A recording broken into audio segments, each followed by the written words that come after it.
warahmatullahi wabarakatuh dan salam sejahtera. Menteri Azalina, rakan-rakan menteri dan peguam negara, Timbalan Menteri, tetamu yang saya muliakan. Alhamdulillah kita dapat menganjurkan satu persidangan perundangan ASEAN dan seperti mana disinggung oleh Menteri Azalina, sistem perundangan Badan Kehakiman merupakan tonggak utama dalam negara bebas, merdeka dan demokratik. Oleh itu, ia menuntut perubahan, reform yang berterusan. Prinsip pengasingan kuasa menuntut kita memahami bahawa era keangkuhan kuasa sama ada badan eksekutif, badan kehakiman atau legislatif lalu berakhir. Pengalaman di negara-negara ASEAN termasuk di Malaysia membuktikan bahawa ada era di mana keangkuhan kuasa politik menyebabkan lemahnya sistem perundangan, seperti juga kerusakan dan kecemaran yang berlaku dalam badan kehakiman dengan tudingan rasuah dan keangkuhan serta penyelewengan. Sebab itu bila Menteri Azalina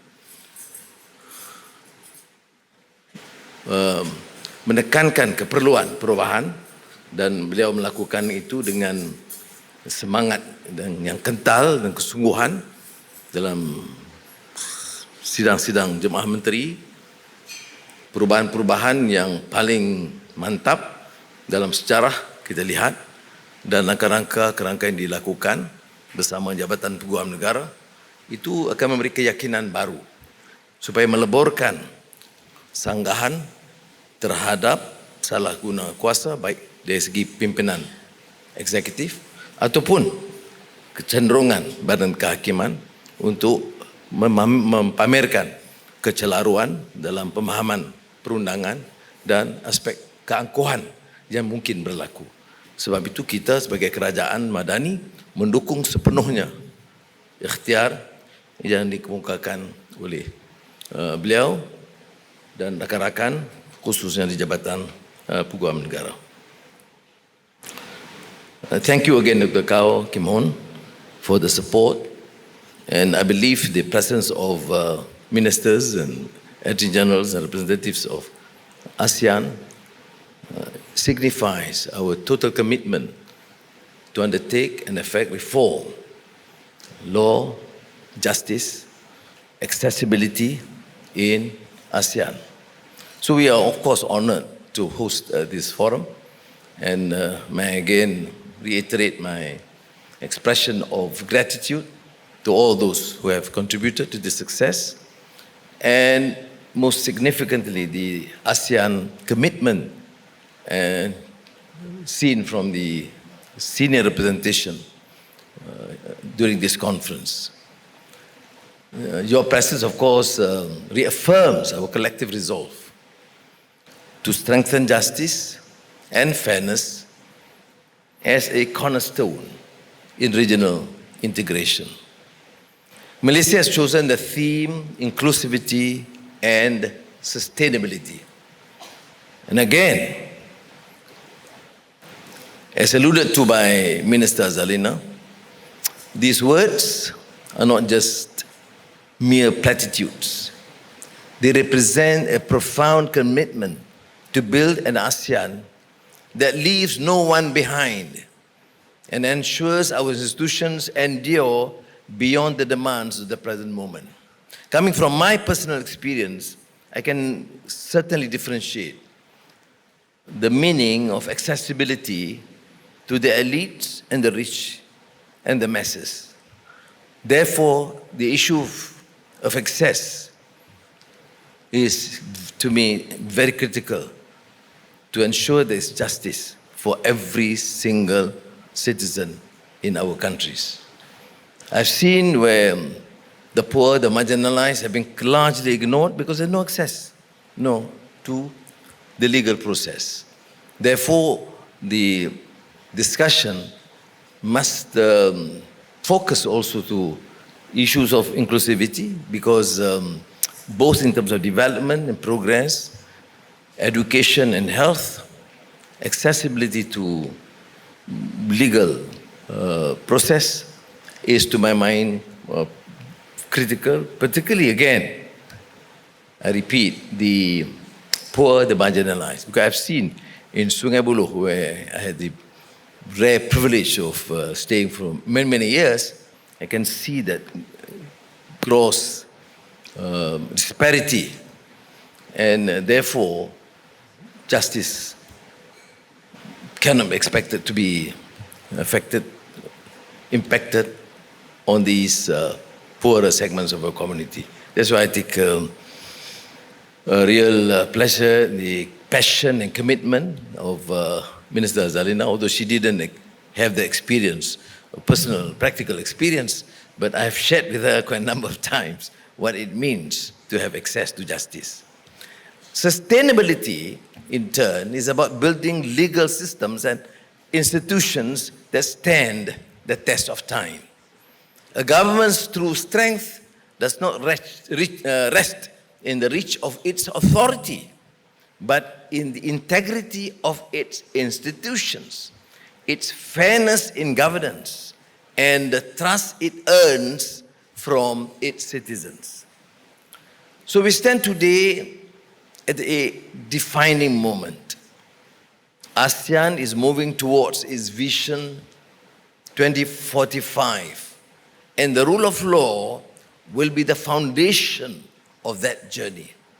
A rules-based ASEAN is not a technical aspiration. It is a bedrock of trust, stability, and shared prosperity. Similarly, unity in ASEAN does not demand uniformity. Our diversity is our strength. Each of our nations carries its own traditions, cultural values, and historical experiences. Yet these differences enrich rather than divide us. We are familiar with bersekutu bertambah mutu in Malaysia, bineka tunggal eka in Indonesia, which actually summarizes this spirit of multiculturalism and yet having the same aspiration for a united country and now ASEAN. So what binds us together is not sameness, but the collective will to ensure that our systems work in harmony for the greater good of our peoples. And if we are to uphold the shared framework, then each nation must also summon the resolve to strengthen its own legal foundations. For only strong pillars at home can sustain a resilient edifice abroad. In this spirit, Malaysia is reflecting on how best to strengthen its own legal architecture. Fortunately or unfortunately, I have a Minister of Law who is totally passionate and harassing us all the time to effect change as fast as possible. So therefore, I have to seriously consider the establishment of a dedicated Ministry of Law.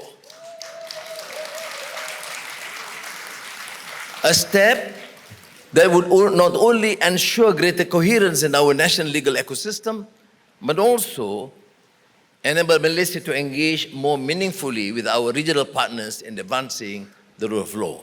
This statement is not smuggled by Azalina. It's after my strong reflection what I need to do towards the end of this year. By aligning ourselves with the best practices of our neighbors, Malaysia will be better placed to shape a more just and responsive regional order.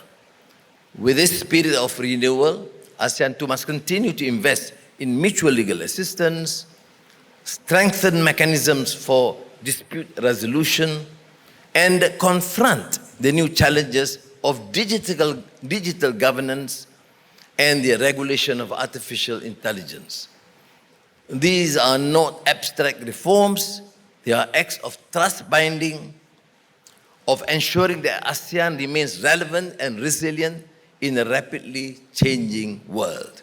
Our region has proven time and time again that disputes can be resolved through dialogue and principled diplomacy. I salute both the leaders of Laos and Cambodia for this commitment to secure lasting, amicable resolution of the conflict and lasting peace. ASEAN's approach to peace has always been one of quiet strength, consensus, and respect.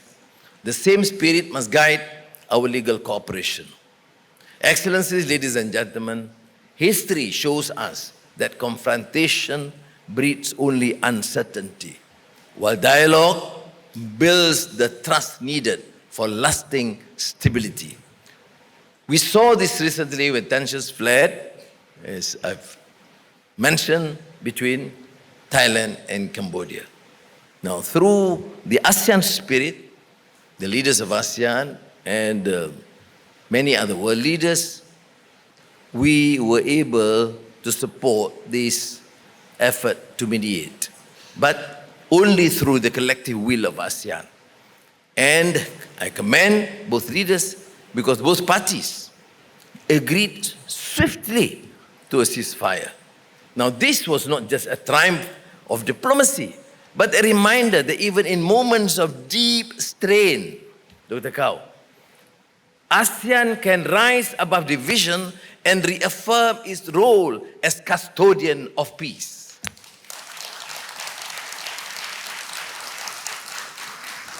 As Nelson Mandela once reminded us, courageous people do not fear forgiving for the sake of peace. So when we strengthen mediation, arbitration, and conciliation, we do more than refine legal processes. We demonstrate our shared commitment to peace, stability, and the rule of law. Now, I understand that the forum will adopt a joint statement on legal cooperation, human rights, and sustainable development. And we look forward to effecting this resolution into practice. And Malaysia, of course, remain committed in its resolve to translate it into practical action through legal processes and series of reforms. Too fast that the Attorney General start complaining to me that the ministers wants the legal drafts to be cleared too quickly, and that would take a lot of strain on the legal team. But again, as I said, this is effective. But what matters more is the resolve to translate aspiration into action, vision into tangible progress for our peoples. Sekali lagi saya ucap terima kasih. Wassalamualaikum.